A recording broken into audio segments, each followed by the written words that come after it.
Je sais, c'est un peu tard pour une pause café, on est plus proche de l'heure de l'apéro. Peu importe ce que vous buvez, installez-vous confortablement. Moi, j'ai passé mon week-end sur le canapé à regarder le Giro et je vais vous raconter ça.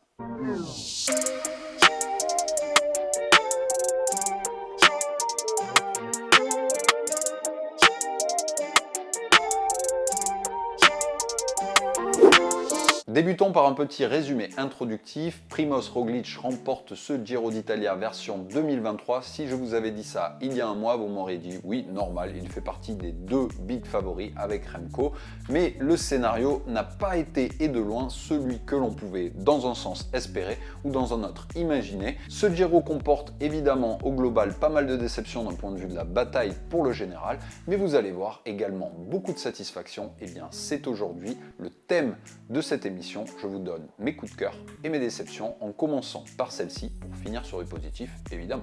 C'est parti. Forcément la première déception, eh bien c'est la météo. C'est vrai que l'Italie est un pays qui me tient à cœur, qui présente des paysages magnifiques et il est toujours plus agréable de les voir sous le soleil, que ce soit en tant que coureur ou spectateur. Et évidemment les spectateurs ont fait défaut, tout comme les coureurs dans le combat, vu les conditions qui leur ont été présentées. Rarement le Giro a donné autant de pluie et de conditions humides, compliquées à gérer pour les équipes et les coureurs qui ont dû prendre un peu moins de risques qu'à l'accoutumée et forcément le spectacle s'en est ressenti. Mais vous allez voir que dans mes coups de cœur, les conséquences positives existent elles aussi. Malheureusement, là où il n'y en a pas, eh bien c'est concernant le Covid, avec son leader Remco Evenepoel qui doit renoncer maillot rose sur les épaules à la suite d'une victoire d'étape sur le contre-la-montre. Pour des raisons sanitaires, c'est du jamais vu dans ces conditions. Évidemment, c'est ce qui a fait le plus parler, c'est certainement la plus grosse déception pour nous en tant que spectateurs. Mais je dois vous dire que j'ai été aussi très déçu de la réponse des médias et de celle des suiveurs parce que, eh bien, avant toute chose, c'est la santé qui prime. Croyez-moi, s'ils ont décidé, en accord avec son équipe, de renoncer au Giro alors qu'il était leader, ils y ont bien réfléchi.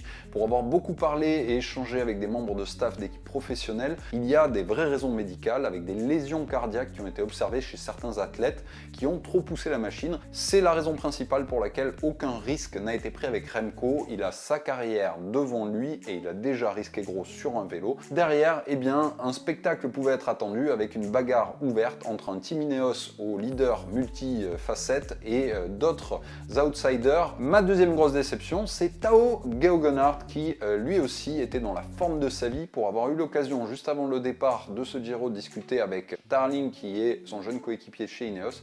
Il m'avait confié que selon lui c'était le vrai leader de cette équipe car le plus fort en montagne et c'est vrai que le peu d'étapes où il a pu s'exprimer en montagne, on a bien vu que c'était lui qui menait la bataille du Team Ineos avec G jamais très loin dans la roue certes, mais il était dans la forme de sa vie, il l'a dit lui-même et malheureusement, coup du sort, lui aussi a dû abandonner ce Giro. C'est ma deuxième grosse déception. Enfin, une déception, elle aussi très contrastée, parce que c'est tellement lui, c'est forcément Thibaut Pinot. Et là, je sais que vous allez tous vous réveiller derrière votre écran, parce qu'il nous a enragés. Il a parfois couru comme un cadet, parfois démontré ce pourquoi on l'aime tant en donnant tant. C'est Thibaut, il est comme ça, il est généreux dans l'effort, il est sans complexe, sans calcul et sans retenue. Je pense notamment à cette fameuse 13e étape qu'il aurait dû gagner 20 fois, où il se concentre sur Cepeda et l'attaque 10 fois, tout en oubliant qu'il amène dans la roue Rubio, qui est un bon puncher et qui peut à tout moment venir les aligner au sprint, alors que Cepeda fait 20 kg tout mouillé et qu'il y avait quand même de grandes chances que même en l'amenant dans sa roue, il puisse l'aligner. Bref, il a couru comme un Thibaut Pinot.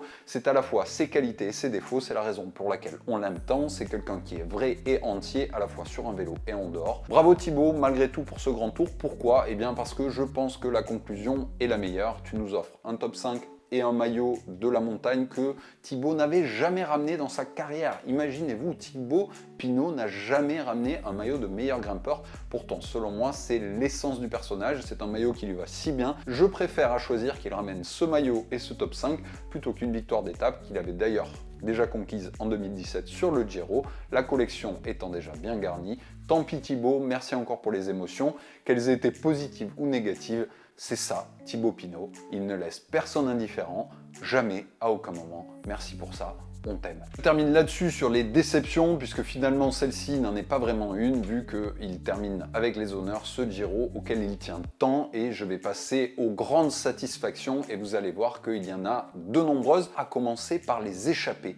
10 échappées sur ce Giro ont été victorieuses, et ça c'est très rare dans un grand tour, et en général c'est aussi un signe de spectacle. Il suffit de déplacer un peu le curseur finalement de notre intérêt pour ce tour, qu'on a trop souvent tendance à focaliser sur le classement général pour se rendre compte que la bataille a été belle dans chaque étape. Mention spéciale à Nico Denz qui arrive à ramener 2 étapes dans 2 échappées différentes.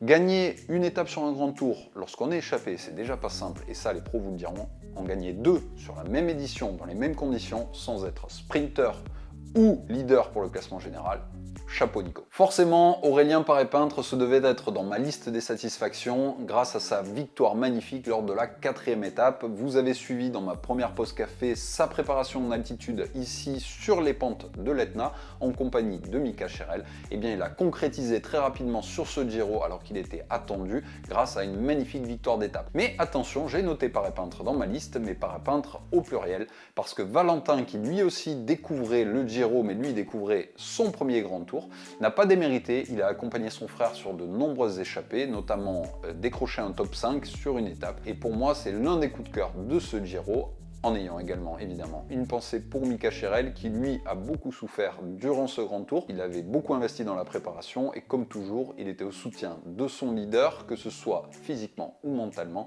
Et on sait à quel point ça a compté également dans la victoire d'Aurélien sur cette fameuse 4e étape. Je reste dans les Français, un petit peu de cocorico avec la team chocolatine et notre Bruno Armirail qui est allé décrocher la Maglia Rosa, qu'il a réussi à amener jusqu'au début de la 3e semaine.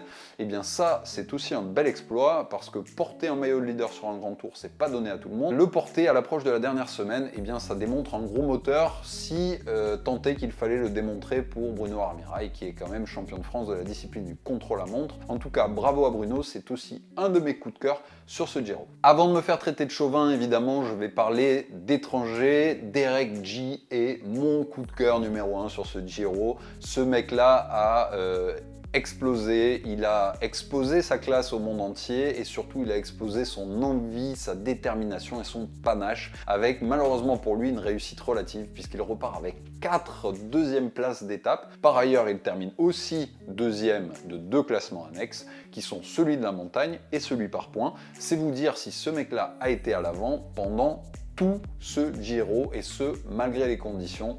Vous me direz, il est canadien, mais bon, ça fait pas tout quand même. En tout cas, chapeau Derek. Enfin, parlons peu, parlons bien. Le gros point fort de ce Giro, ça a été son final en apothéose. J'étais sur le point de faire un numéro en vous disant c'est la fin du chrono, on arrête tout dans les grands tours, ça ne sert plus à rien, c'est ennuyeux à mourir, ça ne fait que créer des écarts que ensuite les équipes viennent contrôler. Et bien finalement, ce chrono presque final, puisque c'est la veille de l'arrivée qu'il a été joué, cette montée inédite à Montelussari qui clairement nous en a offert plein les yeux et plein de suspense jusqu'au bout. C'était pas sans nous rappeler un petit scénario de la planche des belles filles, un scénario qui d'ailleurs avait valu toutes les critiques positives à l'époque lorsque Tadej Pogačar avait dépassé son compatriote au classement général pour remporter son premier Tour de France. Eh bien, rebelote, mais dans le sens inverse. Et pourtant, c'est pas faute encore une fois d'avoir été frappé par le destin et la malchance. Primož qui déraille dans l'ascension finale. Ce chrono nous a offert tous les ingrédients d'une étape réussie et de ce que l'on peut retrouver dans le cyclisme moderne. Nous avions un côté technologique avec des choix possibles de matériel différents. On a eu droit notamment à un changement de casque pour Geraint Thomas au moment d'aborder la montée finale. Évidemment, changement de vélo pour tout le monde. On s'est retrouvé presque avec de la Formule 1 à chronométrer les passages au stand. Nous avons eu droit également au choix de monoplateau, par exemple pour la Jumbo-Visma qui malheureusement a déraillé, n'a pas envoyé un signal très positif, mais en tout cas sur les braquets, ça a plutôt réussi à Primož avec un 40 44 comme développement minimum pour atteindre un poids minimum de 6,8 kg pour la plupart des machines. On a vu certains prendre le compteur, certains le transmettre d'une machine à l'autre en le mettant dans la bouche, salut Aurélien. D'autres, eh bien tout simplement le laisser sur le vélo de chrono et s'en passer totalement pour la montée finale. Si je dois donner une conclusion globale de ce Tour d'Italie, c'est vrai qu'il a été pendant longtemps décevant si on se concentre uniquement sur la bataille pour le classement général. C'est vrai qu'il nous a fendu le cœur quand on a vu Remco se retirer, également Tao et tous les autres, ceux qui sont tombés, ceux qui ont été victimes du Covid. Malgré tout, il finit par une apothéose, ce contre-la-montre, ce scénario, et restera à n'en pas douter dans l'histoire. En tout cas, Primož Roglič, lui, s'impose devant Geraint Thomas et Joao Almeida. On pourra noter un magnifique maillot distinctif pour Thibaut Pinot qui termine ici son histoire avec la course italienne. On peut également saluer Thomas Champion qui lui repartira avec le classement de celui qui cumule le plus de kilomètres en échappée. Salut Derek G, encore une fois, deuxième de ce classement-là. Décidément, celui-ci est un abonné. Je poursuis avec une des satisfactions, que dis-je, une des légendes de ce Giro. Il s'agit du grand Mark Cavendish qui a tant donné pour ce sport, une légende vivante qui a annoncé durant ce grand tour la fin de sa carrière à la fin de cette saison. Et donc ce Giro est probablement le ou l'un de ses derniers grands tours. On va pas se mentir, il était dans ma liste de déceptions jusqu'au dernier moment et cette fabuleuse victoire d'étape à Rome devant le Colisée, il écrit une fois de plus l'histoire. Quoi de mieux pour terminer sa carrière sur ce Giro? Moi j'ai apprécié, j'ai préféré être sur mon canapé que sur le vélo très souvent, c'est vrai. Faire un grand tour c'est déjà un exploit d'un point de vue physique et d'un point de vue mental, le faire dans ces conditions, croyez-moi, ça mérite tout notre respect. Bref, il me tarde une chose, c'est le prochain grand tour de la saison, suivez mon regard évidemment, le Tour de France. En attendant, ne manquez pas les pauses café du Pot-au-Flow, on va revenir sur du matériel. Vous aurez remarqué que j'ai testé beaucoup de vélos le mois qui vient de s'écouler, j'ai eu la chance de rouler dans les Pyrénées, en Sicile, un peu partout. Je reviendrai là-dessus, c'est promis. En attendant, en commentaire, dites-moi ce que vous avez pensé de ce Giro, ce que vous attendez pour les courses à venir. Et puis on se retrouve très bientôt. Et n'oubliez pas, le café comme l'alcool, c'est avec modération. Allez, des bisous.